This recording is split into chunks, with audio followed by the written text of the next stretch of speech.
Bonjour, voici la première séance sur la décomposition en somme d'éléments simples de fractions rationnelles. Ça signifie quoi? Eh bien, une fraction rationnelle, c'est une fraction de polynôme et la décomposer en somme d'éléments simples signifie l'écrire comme somme de petites fractions simples. Les applications à cela, ce sera le calcul intégral et la transformation de Laplace que vous utiliserez en outil logiciel au semestre 2 et dont je vous propose une initiation à la fin de ce chapitre. Mais pour commencer, premier exemple, un exemple tout simple que je vais vous proposer. Alors, imaginons l'énoncé d'un exercice. Vous devez calculer les primitives de la fonction 2x plus 5 sur x moins 1 fois x plus 2. Alors, je vous laisse réfléchir à quelle formule pourrait-on utiliser de façon à calculer ces primitives. Alors, pour ceux qui connaissent bien leur formule de primitive, il s'agit de la formule primitive de u' sur u dx qui est égale à ln de valeur absolue de u plus constante. Voilà, dès que vous avez une fraction de polynôme, une fraction rationnelle, on dit aussi, et que vous devez l'intégrer, pensez à cette formule. Donc ici, notre u, ça serait x moins 1 fois x plus 2. Donc nous allons le développer. Ça fait x carré moins x plus 2x, donc plus x, moins 2. D'accord? Donc au numérateur, eh bien, il nous faut calculer la dérivée pour appliquer la formule. Donc 2x plus 1. Et ce n'est pas 2x plus 5. Donc, nous ne pouvons pas appliquer cette formule sur cette fraction écrite de cette façon-là. Alors, nous allons changer son écriture. Vous verrez dans le chapitre sur le calcul intégral, quand aucune formule de primitive ne peut s'appliquer à votre calcul intégral, il faut aussi penser à changer l'expression de la fonction dans un premier temps. Donc ici, nous allons décomposer en somme de petites fractions simples notre fonction initiale et nous allons voir si à chacune de ces petites fractions simples nous pouvons appliquer la formule primitive de u' sur u. Donc ici, moi je connais évidemment la suite de l'histoire, donc je vais droit au but, je vais faire mes calculs de tête et ce que je calcule actuellement, vous pourrez le faire à la fin de ce chapitre. Alors, en fait, je pense que vous devez pouvoir comprendre que cette fraction, la fraction f de x, peut être issue de la somme de ces deux petits éléments simples. Regardez, si j'appelle grand A et grand B, le numérateur respectif de x moins 1 et de la fraction en 1 sur x plus 2, eh bien, si je fais le travail contraire, c'est-à-dire si je fais la somme de ces deux fractions, je réduis au même dénominateur. Le dénominateur commun, c'est le produit des dénominateurs. Donc, c'est x moins 1 fois x plus 2. D'accord? Et après, ça fait a fois x plus 2 plus b fois x moins 1. Voilà comment j'obtiens une fraction qui ressemble à ma fraction f de x. Alors, j'efface tout ça. Et maintenant, je calcule de tête a et b. Allez, hop.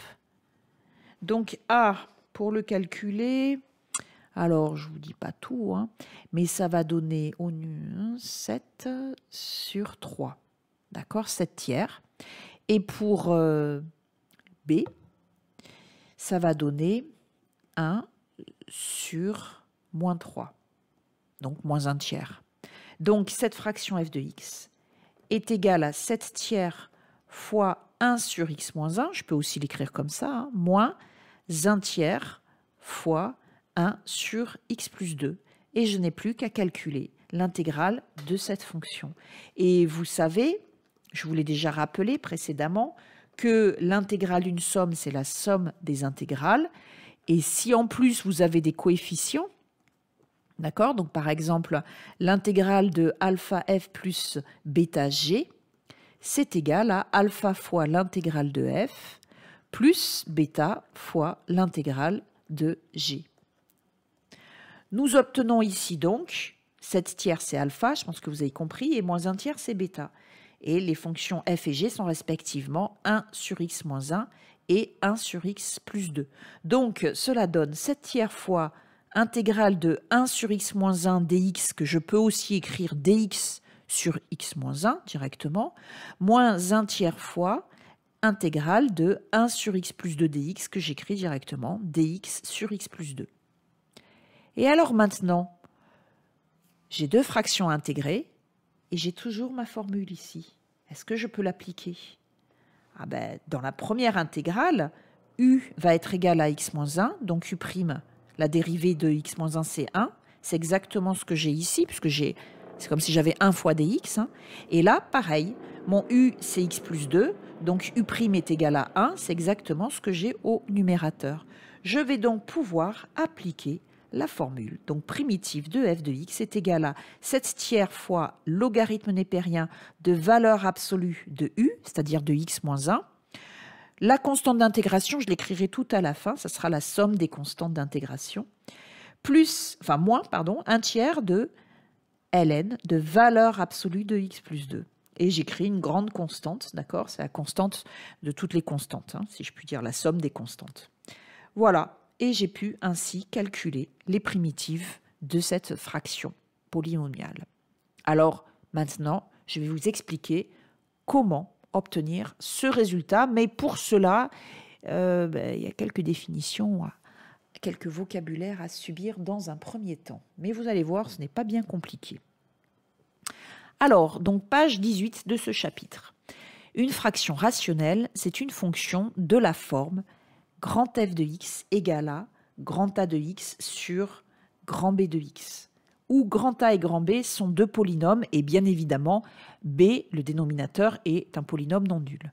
Dans toute cette partie, on supposera que grand A et grand B sont des polynômes à coefficients réels. Pourquoi? Eh bien tout simplement parce que dans les applications que nous allons en faire, nous allons calculer des intégrales de fonctions réelles et la transformation de Laplace inverse s'appliquera sur des fractions réelles. Donc voilà pourquoi ici nous ne travaillerons qu'avec des fractions de polynômes à coefficients réels. Alors ici, premier exemple. Et oui, comme toute fonction, il faut d'abord chercher son ensemble de définitions. D'accord? Je vous rappelle, l'ensemble de définitions d'une fonction, qu'est-ce que c'est? C'est l'ensemble des valeurs réelles x pour lesquelles on peut calculer notre fonction. Donc, il y a les opérations interdites à éviter. Division par 0, racine carrée d'un nombre négatif, logarithme d'un nombre négatif ou nul. D'accord? Donc ici, la seule opération interdite, ici, c'est la division par 0. Donc, nous allons calculer les racines de ce polynôme. Alors, soit vous faites un delta, moi je ne vais pas faire un delta, parce que j'ai la flemme tout simplement, et parce que je vois qu'il y a une racine évidente ici. Regardez, quand je prends x égale à moins 1, je vais avoir moins 1 au carré, donc 1, plus 1, 2, moins 2, 0. Donc je sais que moins 1 annule ce polynôme, donc ce polynôme est factorisable par x plus 1. Et pour trouver le deuxième polynôme de degré 1, forcément, puisque ici j'ai un degré 2, donc je vais forcément avoir du x, puisque x fois x est égal à x carré, et je vais me baser sur le dernier chiffre ici, moins 2, qui va me permettre d'obtenir la deuxième valeur ici, si je puis dire. Donc plus 1 fois moins 2. Plus 1 fois moins 2 fait bien moins 2. Donc j'ai comme ça ma factorisation immédiate. Je vais le réécrire un peu plus proprement. Donc j'obtiens x puissance 4 moins 1 divisé par x plus 1 facteur de x moins 2. Et donc, eh bien, pourquoi j'ai factorisé le dénominateur? Je pense que vous avez compris. Parce que, de ce fait, on peut plus facilement résoudre notre équation. Donc l'ensemble de définitions, c'est l'ensemble des valeurs réelles x, telles que l'équation x plus 1 fois x moins 2 égale à 0 est impossible. D'accord? Donc, eh bien, on va enlever les valeurs moins 1 et 2. Donc, l'ensemble de définitions, c'est R privé de moins 1 et 2. Alors, pour décomposer une fraction en somme d'éléments simples, il faut donc commencer par la première étape, factoriser le dénominateur. C'est ce que nous venons de faire. Deuxième étape, nous devons réduire cette fraction. Alors, ça veut dire quoi? Je vous donne un exemple avec des nombres. D'accord? Donc, par exemple, vous avez la fraction 12 sur 21. D'accord? Cette fraction, est-ce qu'on peut la simplifier davantage? Est-ce qu'on peut la réduire davantage? Eh bien, oui. Pourquoi? Parce que 12, c'est 3 fois 4 et que 21, c'est 3 fois 7. Il y a donc un facteur commun qui est 3 et on va donc pouvoir simplifier par ce facteur. Nous obtenons donc 4 septièmes. Donc ici, on dit que la fraction de départ, elle est réductible, d'accord? Et on l'a réduite, c'est-à-dire qu'on a simplifié par le facteur commun qui était 3, et celle-ci, elle est alors irréductible. On ne peut plus la réduire. Voilà. Et bien avec les fractions de polynômes, ça va être la même chose. Donc en fait, on va chercher les facteurs communs. Donc, d'où la définition. Une fraction rationnelle grand A sur B est dite irréductible lorsque les polynômes grand A et grand B n'ont pas de facteurs communs. Alors, avec les fractions rationnelles, on a aussi une autre façon de rechercher l'irréductibilité d'une fraction. Eh bien, on peut aussi regarder les racines du dénominateur et du numérateur. Parce que si deux polynômes ont un facteur commun, ça veut dire qu'ils ont une racine commune. Par exemple, si A et B ont comme facteur commun x moins 1, eh bien, ça veut dire que x égale 1 annule aussi bien A que B. Voilà, donc je relis cette définition. Une fraction rationnelle grand F égale à A sur B est dite irréductible lorsque les polynômes A et B n'ont pas de facteur commun ou alors lorsqu'ils n'ont aucune racine commune. C'est bien de connaître les deux définitions, puisque parfois dans certains exercices, eh bien, comme celui qui va suivre, nous serons amenés à tout de suite voir le facteur commun et donc à simplifier. Et dans d'autres exercices où c'est moins visible, eh bien, à ce moment-là, avec les racines, on pourra aller plus vite que de factoriser le numérateur. Alors ici, montrer que la fraction suivante est réductible, puis la réduire. Alors, donc, vous avez une fraction, elle est définie sur R privé de moins 1 et 2, c'est la fraction précédente. Alors, donc ici, je vais procéder en deux méthodes. Méthode 1. Méthode 1, imaginons que nous ne voyons pas ici le facteur commun entre le numérateur et le dénominateur. Donc à ce moment-là, on cherche les racines communes. Donc les racines de B, on sait que B de moins 1 et B de 2 sont nuls. Et on essaie les racines de B sur le polynôme A. A de 2, clairement, c'est non nul, 2 puissance 4 moins 1.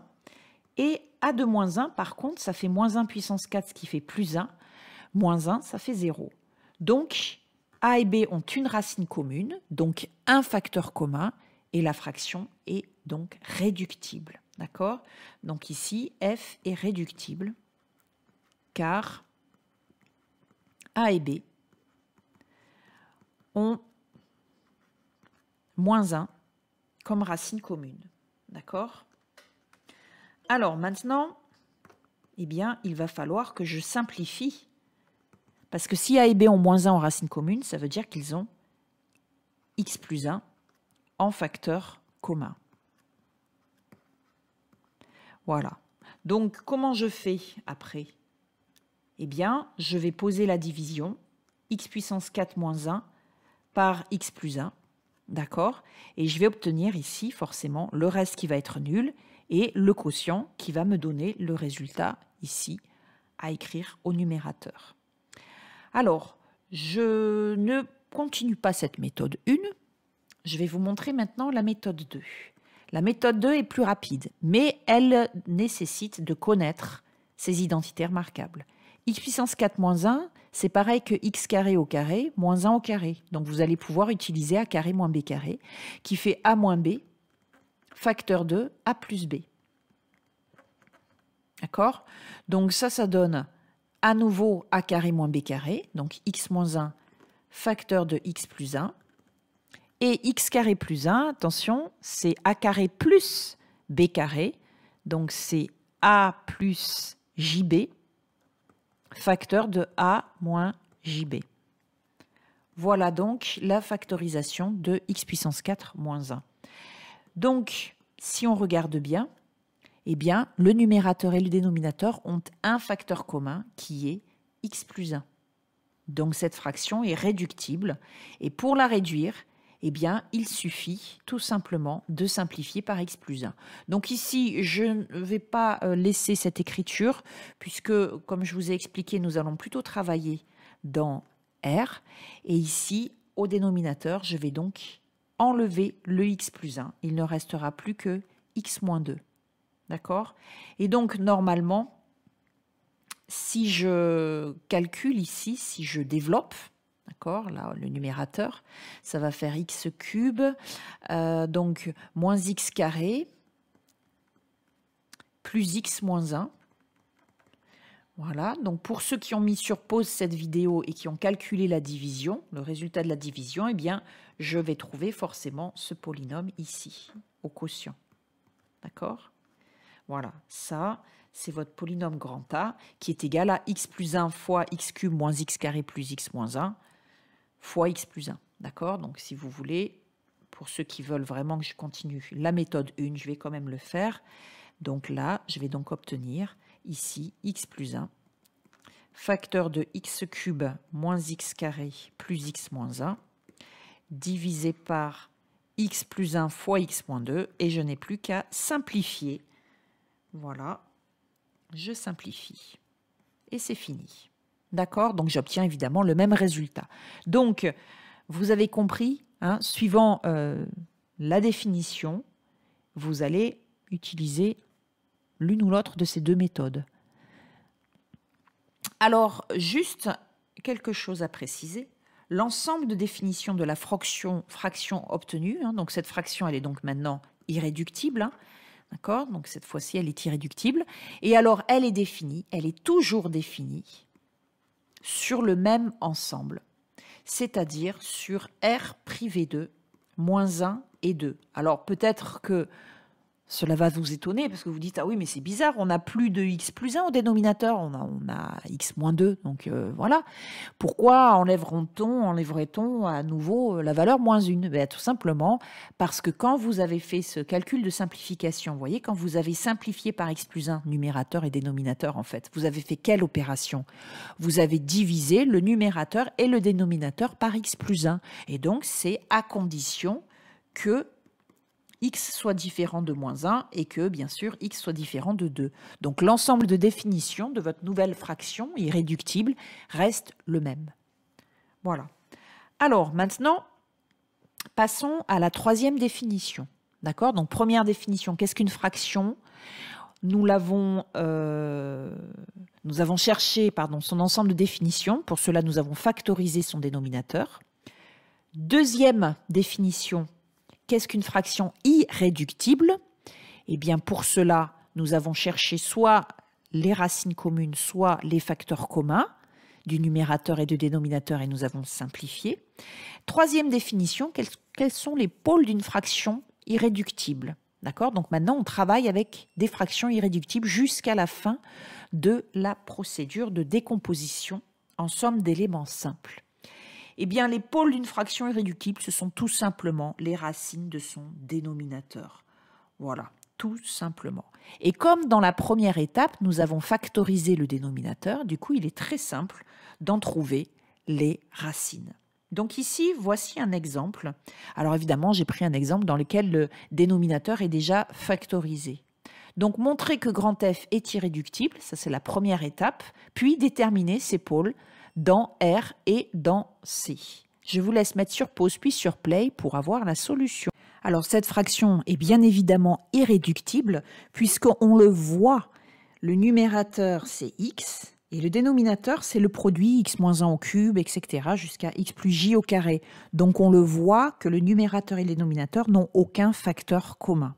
D'accord? Ou si vous préférez, que les racines du dénominateur n'annulent pas le numérateur. Ce qui annule le numérateur, c'est 0. Et 0 n'annule pas le dénominateur. Voilà encore une autre façon de dire les choses.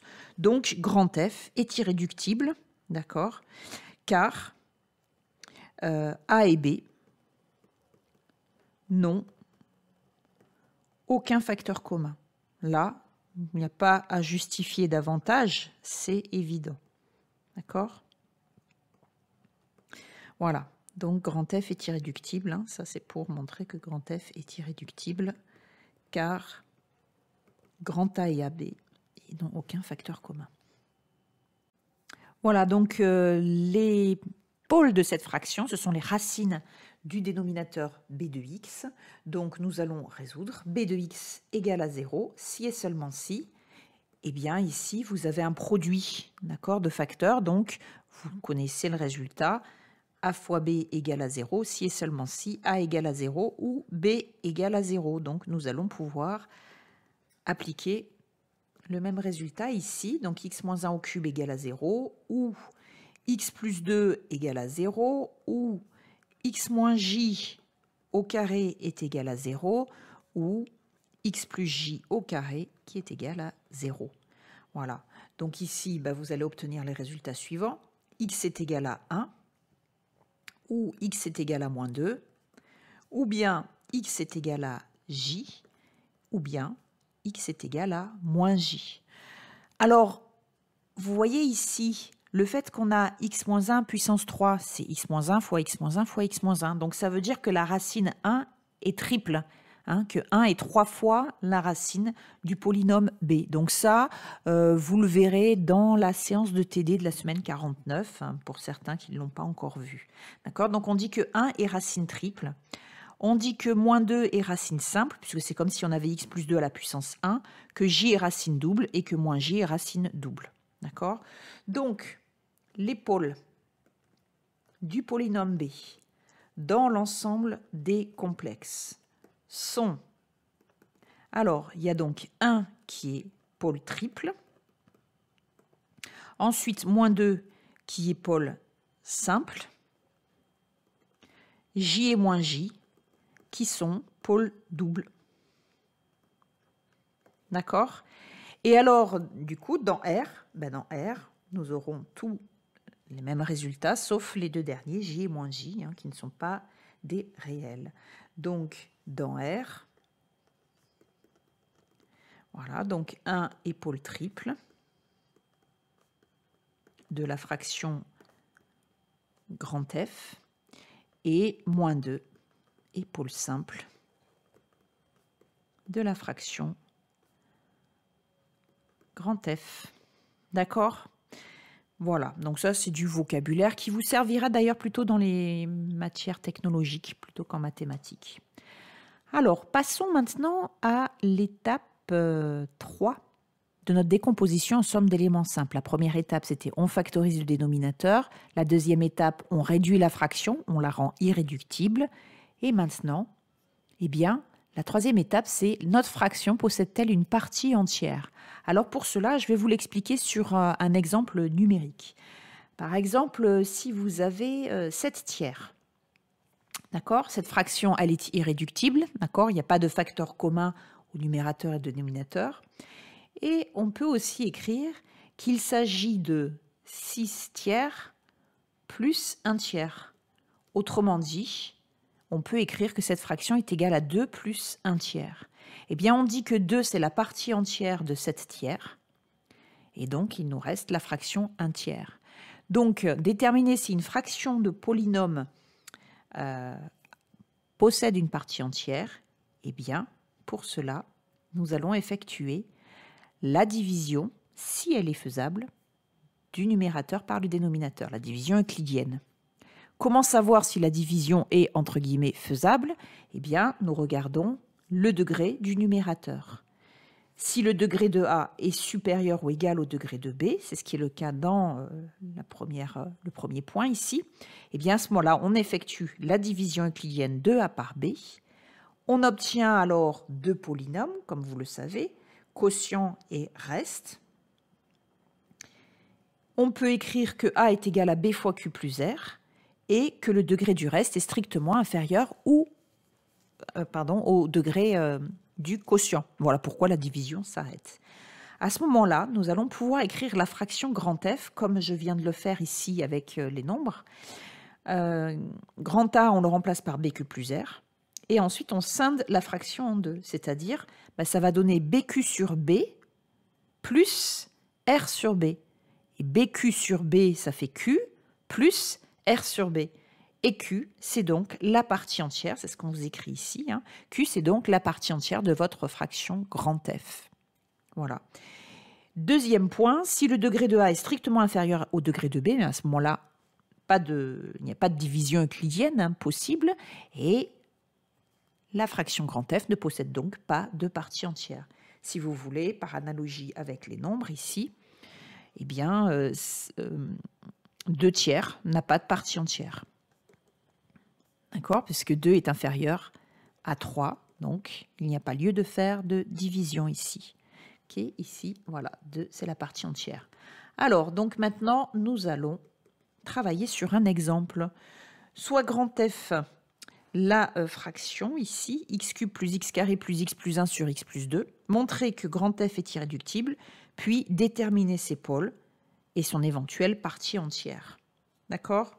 Allez, je vous laisse mettre sur pause, puis sur play pour avoir le résultat. Alors, la fraction grand F est-elle irréductible? Donc là, on ne voit pas les facteurs communs, les éventuels facteurs communs, tout simplement parce que grand A n'est pas factorisé. Et nous n'allons certainement pas perdre du temps à factoriser grand A. Ce qui est important dans la décomposition en somme d'éléments simples, et vous l'avez sans doute compris dans l'introduction, c'est que c'est le dénominateur qui doit être factorisé, mais le numérateur en aucun cas. Donc, nous allons aller au plus simple, c'est-à-dire nous allons essayer les racines de B. Hein, donc, je vous rappelle que A, c'est le numérateur et B, c'est le dénominateur. Nous allons essayer les racines de B sur le polynôme grand A. Donc, nous, on sait que B de moins 2 est égal à 0. Et on calcule donc A de moins 2. Donc, A de moins 2, ça fait moins 2 au cube, plus moins 2 au carré, plus moins 2, plus 1. Donc, clairement, ça va faire moins 8, plus 4, moins 2, plus 1, c'est non nul. Donc, A et B n'ont pas de racine commune et la fraction est donc irréductible.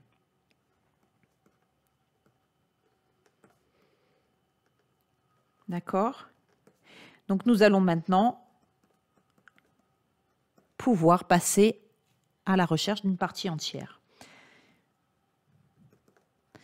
Alors, donc, que vous a-t-on dit précédemment? On vous a dit qu'une fraction possède une partie entière dès lors que le numérateur a son degré supérieur ou égal au degré du dénominateur. Eh bien ici, le degré de A est égal à 3 et le degré de B est égal à 1. Comme A est supérieur ou égal à comme 3 est supérieur ou égal à 1, donc grand F a une partie entière et nous allons déterminer cette partie entière. Pour cela, on pose la division de polynôme x cube plus x carré plus x plus 1. Je vous rappelle qu'il faut bien ordonner suivant les puissances décroissantes, divisé par x plus 2. Je vous laisse mettre sur pause puis sur play pour avoir le résultat de cette division. Alors, allons-y. Donc, par quoi doit-on multiplier x pour avoir x cube? Par x carré. Donc, on enlève x cube plus 2x carré. Ensuite, on soustrait. Donc, les x cubes s'en vont. X carré moins 2x carré, ça fait moins x carré. Voilà. On recommence ici. Par quoi doit-on multiplier x pour avoir moins x carré? Eh bien, par moins x. On soustrait, donc ça donne moins x carré, moins 2x, d'accord? Ce qui donne, donc les x carrés s'en vont, x plus 2x, ça fait 3x, plus 1. On continue, il y va 3 fois, donc on soustrait 3x plus 6, ce qui donne 1 moins 6 moins 5. Et la division est finie puisque le degré ici de moins 5, c'est 0. Le degré de x, c'est 1. D'accord? Donc, voilà le reste et voilà le quotient. Donc, vous savez que a est égal à bq plus r. Et donc, notre fraction qui est a sur b va donc être égale à bq plus r, le tout divisé par b. On scinde en deux la fraction, ça va faire bq sur b, c'est-à-dire q, plus r sur b. Et on a donc mis en valeur ici la partie entière de grand F de x. Grand F de x est donc égal à q, c'est-à-dire x carré moins x plus 3, plus r sur b. Voilà, donc la partie entière de grand F, c'est le polynôme x carré moins x plus 3. D'accord? Donc, quand on veut décomposer en somme d'éléments simples une fraction, il faut d'abord la réduire, puis mettre de côté la partie entière s'il y en a une. Ça veut dire quoi, mettre de côté? Ça veut dire qu'on l'exprime, puis une fois qu'on l'a exprimé, on va travailler avec la fraction restante. C'est elle que nous allons décomposer en somme d'éléments simples. Et bien là, vous voyez la fraction qu'on obtient ici. 5 sur x plus 2, c'est un élément simple. On ne peut pas faire plus simple comme élément, comme fraction, si vous voulez. Et ça, on peut l'intégrer avec la formule u' sur u, comme on l'a vu dans l'introduction. D'accord? Bien, alors nous allons passer à des exemples un petit peu plus complexes, si je puis dire, au niveau du dénominateur, parce que là, on a fini, la décomposition, on ne peut pas faire plus simple. Allez, passons à la suite. Donc, une fois qu'on a mis de côté la partie entière, que faire? Eh bien, nous allons rentrer dans le vif du sujet. Décomposition d'une fraction à pôles tous réels. D'accord? Alors, autrement dit, les racines du dénominateur sont tous des réels.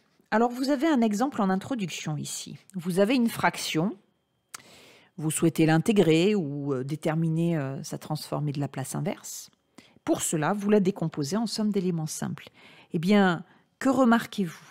Vous remarquez que déjà, vous avez ici un polynôme, donc c'est la partie entière. Et oui, effectivement, si vous regardez le numérateur grand A, il est de degré 4 et le dénominateur, il est de degré 3. Donc, il y a une partie entière que l'on détermine en effectuant la division euclidienne de A par B. Comme il s'agit d'un degré 4 que l'on divise par un degré 3, je fais des raccourcis oratoires, à ce moment-là, le quotient va être de degré 1. Voilà, donc ici, vous reconnaissez la partie entière de grand F. Alors ensuite, vous remarquez que ici, le dénominateur est factorisé et que vous retrouvez ici, pour chaque fraction simple, eh bien, les termes de la factorisation. D'accord? Donc ici, quand on va de la gauche vers la droite, on dit qu'on décompose en somme d'éléments simples. En somme de fractions simples, mais on dit en somme d'éléments simples.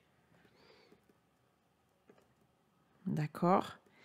Et quand on passe de la droite vers la gauche, on dit qu'on réduit au même dénominateur.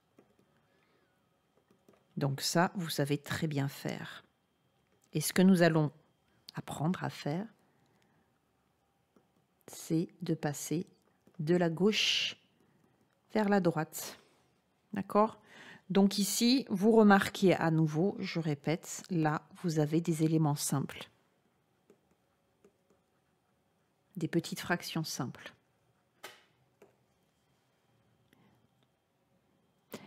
Alors, autre chose, si vous avez un petit moment au brouillon, vous pouvez faire la somme de tous ces éléments ici. Et si tout se passe bien, en faisant la somme de tous ces éléments, vous allez bien retrouver cette fraction ici.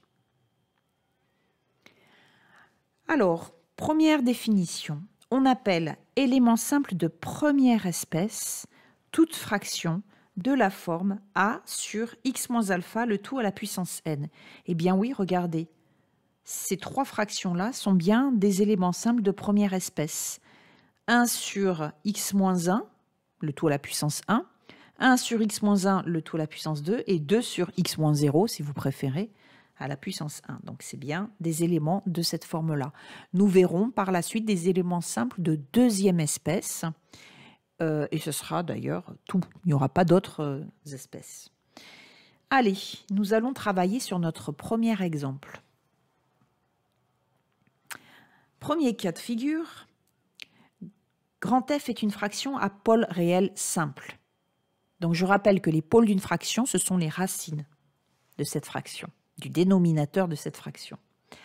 Donc ici, voilà, je vous ai épargné un peu de travail en factorisant déjà le dénominateur. Ça a été fait d'ailleurs dans le TD. D'accord? Donc vous avez un polynôme de degré 4 au dénominateur. On commence par le factoriser. Donc c'est fait dans R ici. Et puis le numérateur, par contre, on le laisse tel quel. Pas de zèle. On n'a pas besoin de factoriser le numérateur pour décomposer en somme d'éléments simples une fraction. Donc on va le laisser comme ça. On vous demande de décomposer grand F en somme d'éléments simples. Allons-y, procédons par étapes. Donc, première étape, on commence par factoriser le dénominateur. Ben ici, c'est fait. Tiens, d'ailleurs, on va leur donner un nom à ces polynômes, ça sera plus simple. D'accord? Donc, B est déjà factorisé ici, dans R. Et donc, dans C aussi, mais nous, ce qui nous intéresse, c'est dans R. Deuxième étape. Vous vous rappelez, c'était la deuxième définition. La fraction, est-ce qu'on peut la réduire? Est-ce qu'on peut la simplifier davantage? Pour cela, on ne le voit pas ici dans cet exemple. C'est-à-dire que le numérateur, il est écrit sous forme non factorisée. Donc on ne peut pas visualiser les facteurs communs entre le numérateur grand A et le dénominateur grand B. Donc on va utiliser l'autre méthode qui consiste à essayer toutes les racines du dénominateur sur le polynôme du numérateur.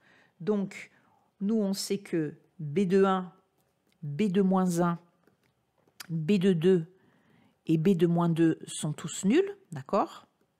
Nous allons donc essayer les racines sur le polynôme A, d'accord? Donc, A de 1, eh bien, ça fait 1 plus 3 moins 1, donc c'est clairement non nul. A de moins 1, ça fait moins 1, moins 3, moins 1, c'est à nouveau non nul. A de 2, ça fait 8 plus 6 moins 1, c'est non nul.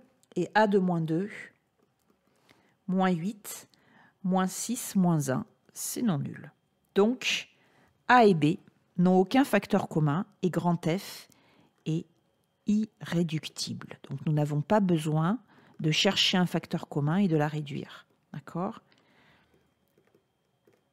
A et B n'ont aucun facteur commun. OK?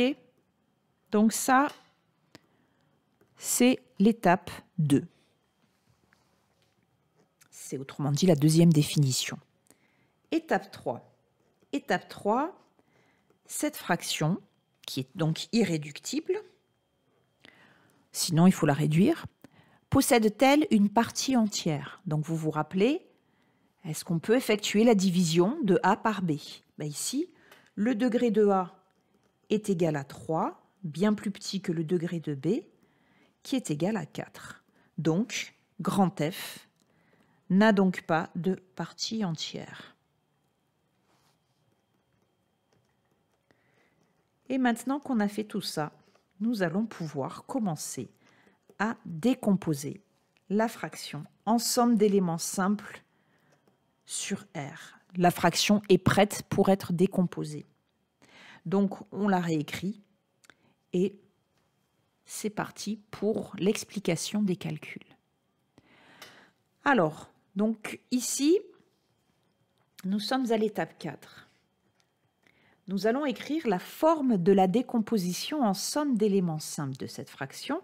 Alors, je vous conseille de ne pas être trop fainéant au niveau de l'écriture et donc de bien réécrire la fraction. Alors évidemment, hein, si vous l'avez réduite, il faut écrire la fraction réduite.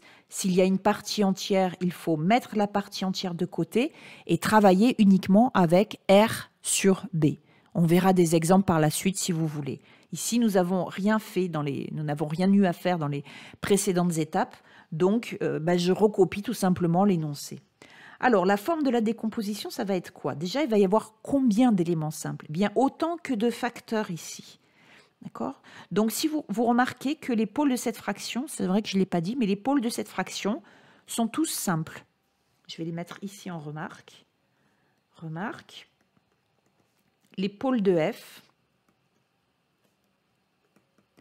sont 1, moins 1, 2, moins 2, et ils sont tous simples.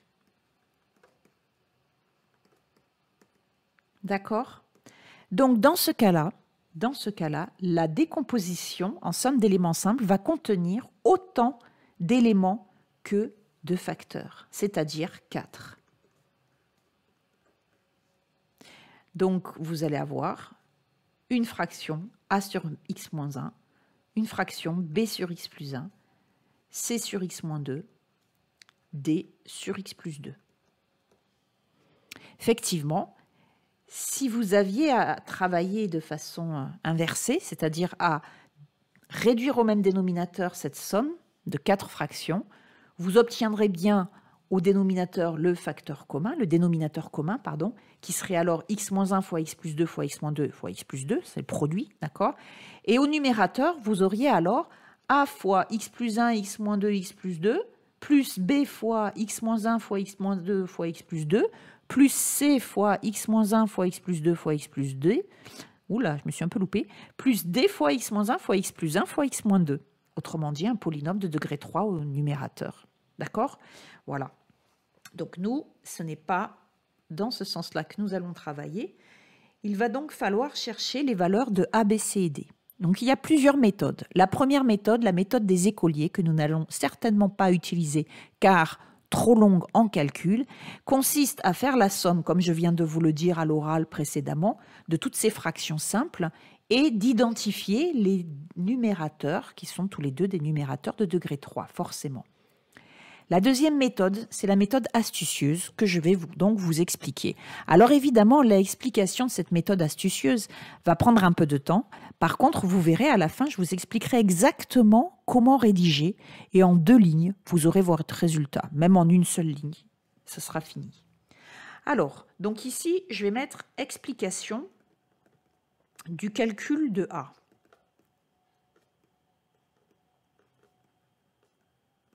D'accord? Alors, pour calculer A, je vais isoler A petit à petit.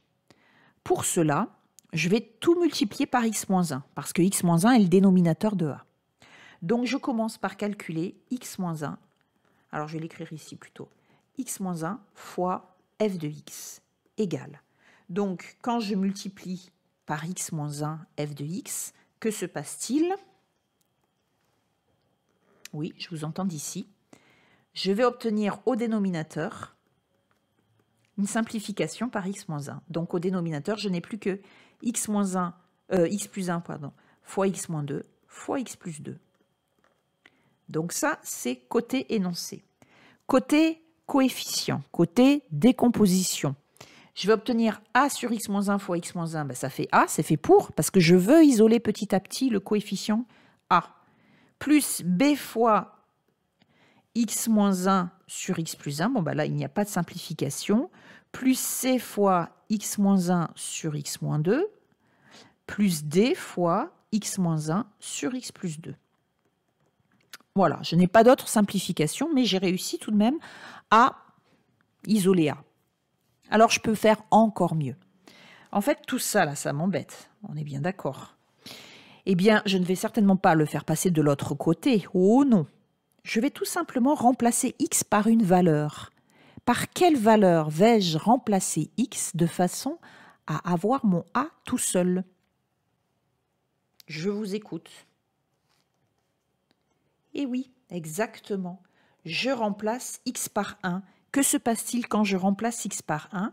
Eh bien, de ce côté-là, je vais avoir 1 au cube, donc 1 plus 3 moins 1, sur 2 fois, eh bien, moins 1, fois, d'accord, parce que j'ai 1 moins 2, ça fait moins 1, fois 1 plus 2, c'est-à-dire fois 3. Donc ça, c'est côté fraction de l'énoncé. Et ici, que se passe-t-il? Pourquoi j'ai remplacé x par 1? Ben parce que tout ça, ça fait 0. D'accord? Et je vous entends d'ici me dire, mais vous avez le droit? Bien sûr que j'ai le droit. Je le prends, le droit. Non, c'est pas ça. C'est que A, c'est une constante. Donc, A ne dépend pas de la valeur x. C'est-à-dire, si à la place de x égale à 1, j'avais pris x égale à 152. Bon, évidemment, les calculs auraient été très compliqués, je ne vous le cache pas. Mais j'aurais trouvé le même résultat pour A. D'accord? Voilà. Donc ici, ça, ce sont les explications pour calculer A. Donc je répète, pour calculer A, comme je veux l'isoler, je multiplie tout par x moins 1, d'accord, le dénominateur de A. Voilà. Et ensuite, j'ai tous ces termes-là qui sont moches. Je veux m'en débarrasser pour isoler mon A. Du coup, je remplace x par 1. Donc, ils sont tous nuls.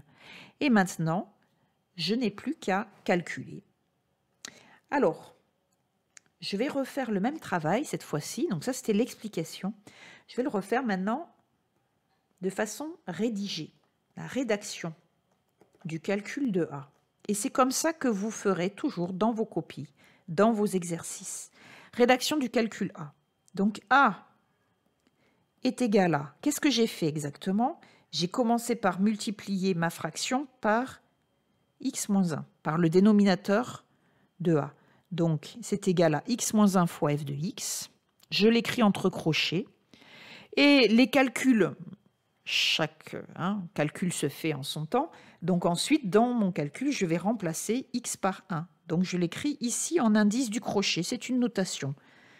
D'accord?